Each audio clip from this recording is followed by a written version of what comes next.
What's up mga ka-crayfish?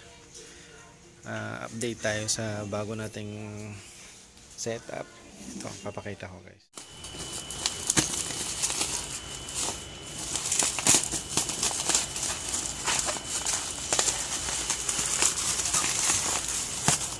Sabi naman ito, ano to? Ito pala yung goldfish. 1 kilo pala to, mali. 1 kilo pala to sa goldfish.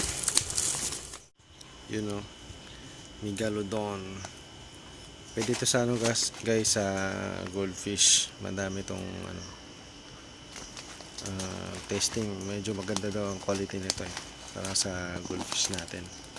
Kasi lagi ko binibigay sa mga goldfish ko PO2 lang. Kung ano yung kinakain ng crayfish ko, yun yung kinakain nila. Pero ngayon binilang ko na. Ito ata yun sa crayfish.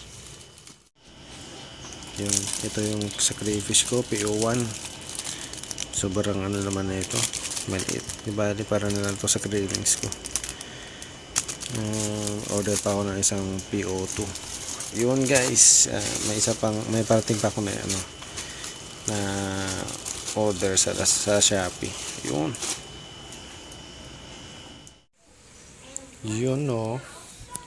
So ayan, bumili ako ng hose, bagong hose, saka splitter, tapos airstone.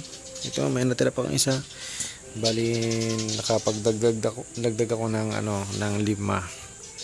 Yan, 1, 2, 3, 4, 5. Pero bali 6 yan kasi pagdating dito sa aquarium may splitter ako dito, 2. So yan. Maganda rin, di ba, malakas. Maganda rin yung buga niya. Ganun pa rin, ito pa rin ginagamit ko yung dati ko. Yan. Ganda nito guys, kahit mabasa sa mainit siya tibay pa rin. Isang taon na tumagit isang taon magit sa akin to simula nung nag-crayfish ako. Magit isang taon na tibay, maganda. Ayan. Bumili ako ng airstone, mas maganda yung ganito guys. Kaysa sa bilog, mas maganda yung ganyan. Ayun. Pero lahat to na trapal pan ko may air pump. Ayan. Dun sa baba, yung para sa 4 ko na barrel, pinagitna ko lang yung air pump. Ayan. Then siguro bibili pa ako ng splitter para dito sa taas. Kasi para sa krillings ko, napaka-importante na may air pump dito sa krillings. Yun o. Diba? Pag nagastos ko, ito mura lang to guys nasa megit 100 lang. 100 pati yung host ko mura lang, 15 pesos lang per 5 meters. So mura lang siya sa Shopee ko binili. Ayan, meron pa nga ako natira dito. Ayan guys, dahil pa ako natira. Ayan. Mas maganda sa Shopee bumili guys, after 2 days, 1 day andyan ka agad, kaysa bumili kayo sa store. Ang mahal, makakatipid kayo sa Shopee. So ayan, natitira na lang siguro mga kulang-kulang 3 linggo na lang mapapagpag ko na to yung crayfish ko. Kasi yung itlog nila ganun na ibig sabihin nun, malapit na mabiyak ng mga itlog kasi iniiwasan ng crayfish na magdikit-dikit yung itlog. So kaya yung buntot niya, yung likod niya sa baba gumagano'n na. Gets nyo yung guys, yung sinasabi ko. Ito guys yung mga gabi ko, mga koi. Ang ganda niya, may tag dito. Ayun against the light, against the sun kasi. Ayan. Ayan, bagong breed ko na gabi.